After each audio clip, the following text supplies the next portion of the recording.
詳盡嘅新聞內容。全國人大常委會下晝將會表決有關香港政改嘅決定案，定下普選框架。港區人大代表譚惠珠話：今次決定案只係針對2017年行政長官普選。李靜如喺北京報導。多名港區人大代表朝早到人民大會堂開會討論有關政改嘅決定案。人大常委會下晝就會拍板定下普選框架。消息指將會定下3個原則，包括需要得到過半數提委支持先可以出閘成為特首候選人，候選嘅人數定喺2至3人，而提委會嘅組成可能需要按照選委會嘅組成辦法。港區人大代表譚惠珠喺會後話：會上並冇常委提出要修訂，強調今次嘅決定案只係針對2017年行政長官普選。呢個決定呢係針對行政長官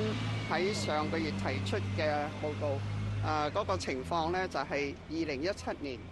是否需要修改行政長官產生辦法，2016年是否需要修改立法機關產生辦法，係針對呢2個報告。今次提嘅唔係講2017年嘅行政長官嘅選辦法，而係講行政長官嘅普選同埋2016年嘅立法會選舉。而另一名人大代表馬逢國就話：決定案嘅用字同草案基本上冇分別，不管係列明提委會要按照定係參照選委會嘅組成，原則上都係一致。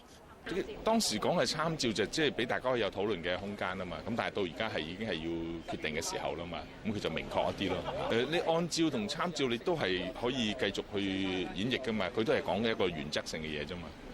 人大常委會下晝3點就會進行表決，之後全國人大常委范徐麗泰同多名港區人大代表將會見傳媒交代，而全國人大常委會副秘書長李飛亦都會開記者會解釋有關決定。